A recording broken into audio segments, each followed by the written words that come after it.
Hey, welcome back guys. This is episode 10 and it's going to be all about the equipment that I use night surfing.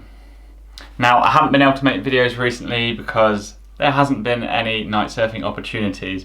The waves have been pretty pants this summer and there's hardly any nighttime in our summer, so it literally would mean me surfing at like 1, 2 in the morning. And then there's the combination of factors, and COVID-19 really has meant I haven't felt it's been responsible to go night surfing, but that is changing now. So the next swell that comes along with the perfect night surf conditions, I'm going to be out there. But in the meantime, let's give you guys an overview of what equipment I need to go night surfing. Okay, going to cover this in 3 parts. First, I'm going to show you the night surfing specific equipment I use. Second, I'm going to show you the different wetsuit items that I'm having to use during the night time. And then third, I'm going to talk to you about the different boards that I use to night surf. Okay, probably the most important piece of equipment that you need for night surfing over normal surfing is a massive powerful head torch that's designed for the job. Now this is the Black Swan Pro. It's a liquid cooled 7000 lumen head torch specifically designed for night surfing. It's got long range lenses over the LEDs and it's got wide range, as in wide angle, and then a medium just to fill in the other parts. So really, this is the game changer. But you can't just have a light like this and just carry it on you. This battery weighs 2 kilograms, it's heavy. This is a significant lump of equipment, so you need that mounted onto your head like that. So, where's it gonna go? It's gonna go on this, guys, a water sports helmet. Okay, there are a few on the market. You've got your Garth helmets, you've got your Gecko Head Gear helmets, and you can get other like kite surfing, windsurfing specific ones, but really, this is the helmet that you need, and I'll tell you why. The fit is absolutely critical when you've got a heavy head torch on your head. It needs to be like welded to your head. Now the only really way to achieve that, in my opinion, is with this inflatable system, okay? So literally, this has got an inflatable bladder inside of it.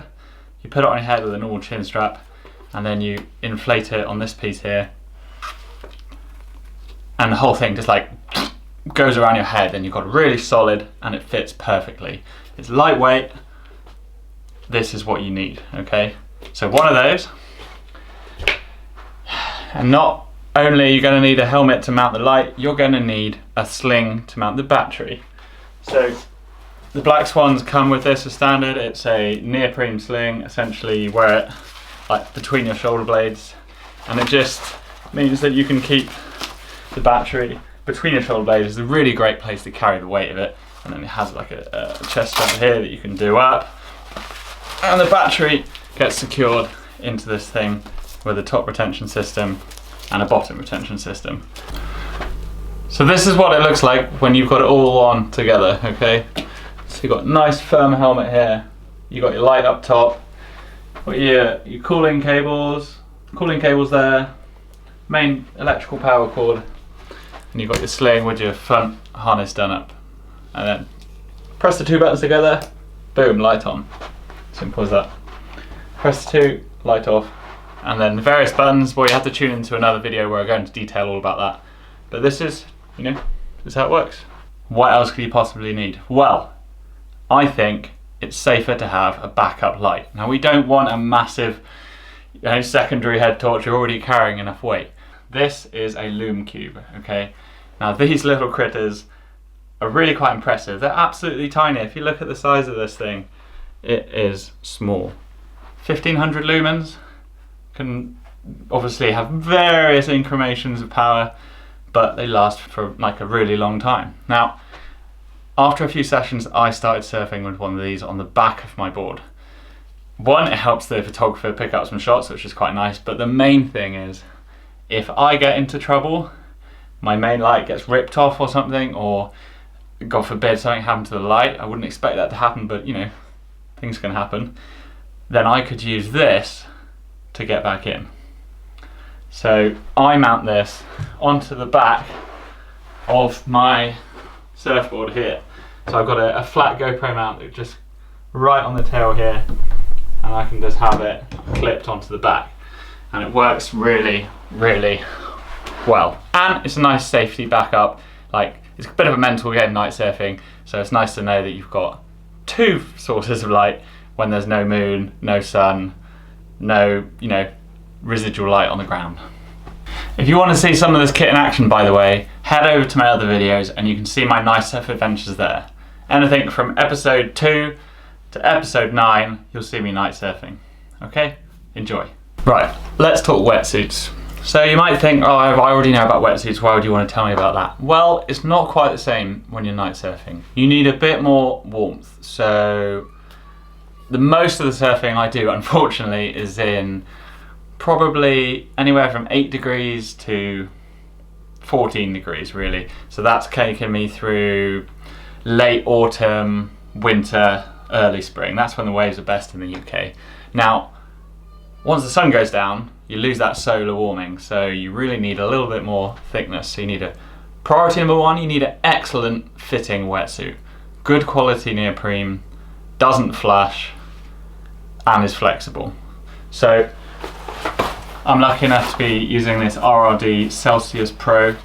It's a 4.3 front zip, super flexible.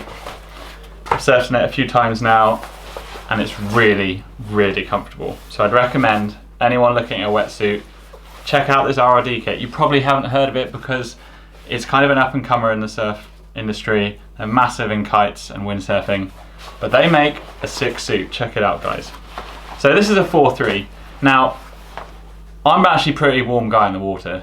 A lot of my mates don't understand how I can surf in a 4.3. They're, 5.3 all through winter. But when it gets super cold and we're talking about March, 4.3 is not quite enough. So I like to add a hood. I've got various different hoods for different situations. If it's quite windy, I might go to this one, which is a XL fully integrated hood. It's really nice because it fits super well and you get an extra bit of warmth with the vest element, and it just integrates nicely with the neck. You get a nice tight fit with this a 3mm hood on top. So that is super warm.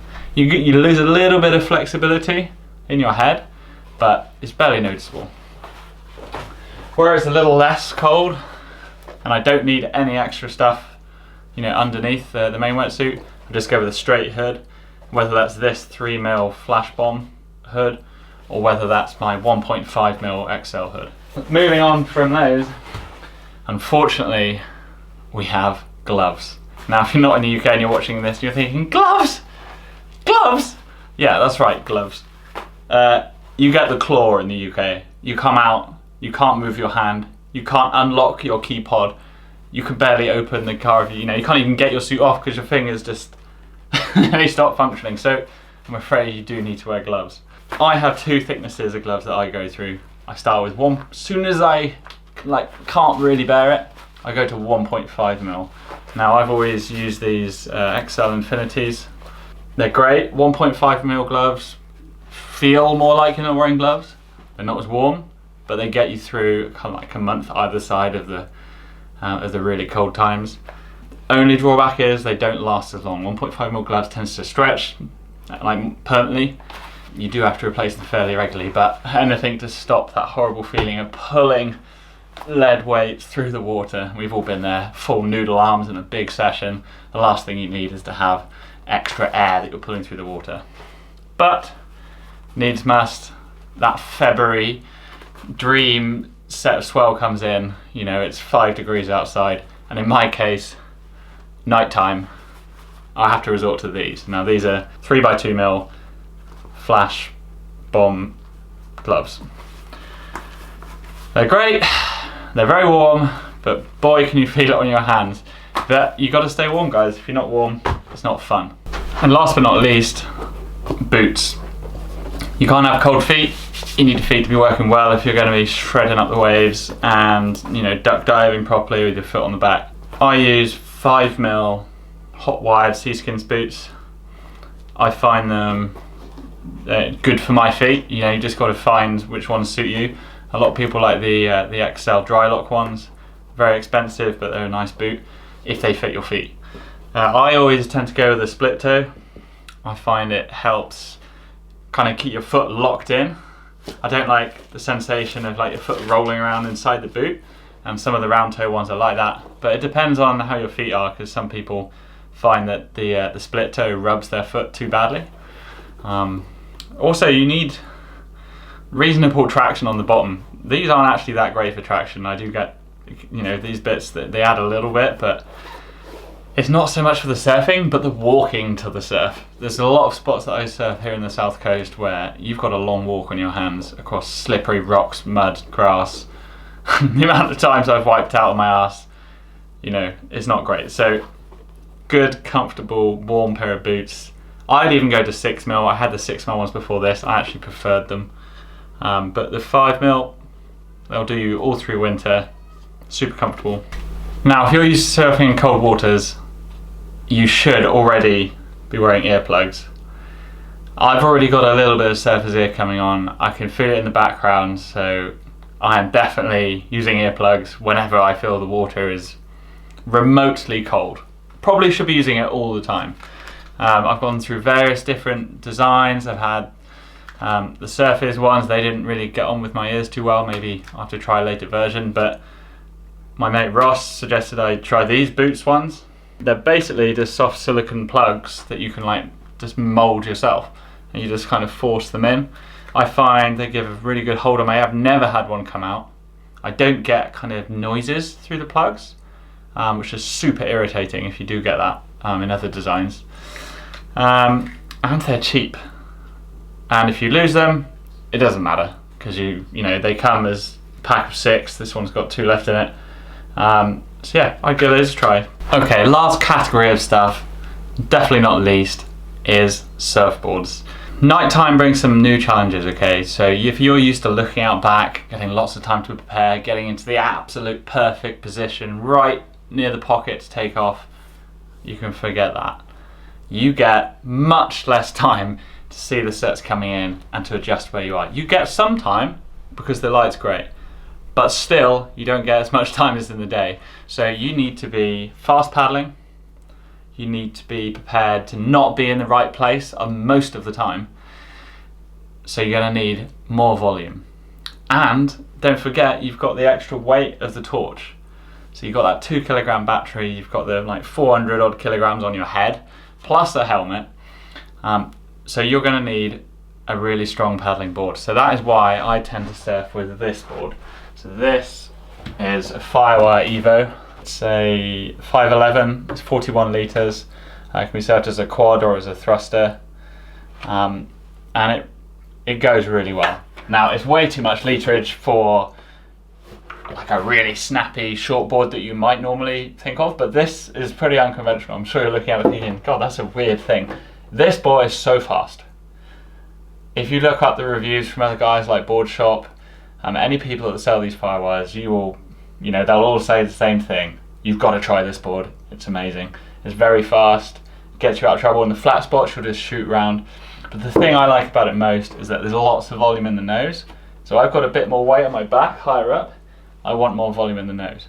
And that really helps me catch waves last minute, where I'm not quite in the right place, where I can get away with catching it, when you know, things haven't quite gone to plan. You can easily duck dive this board. It's got a really nice scoop on it. Very nice. Right, so that's board 1. Now my second board is a mid-length single fin, and it is sick. It's beautiful. So it's an RRD Yellowtail. Okay, so this board over here is the one I'm talking about, and it is such a cool colour. I freaking love that orange.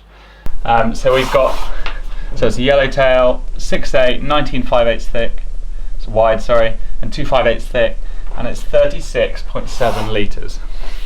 So quite a bit less literage than the 511, but the nice thing about this, and why it really suits night surfing, is that it's got a lot of volume in the front again. Okay, the wide spot, if you look, the wide spot's quite high up.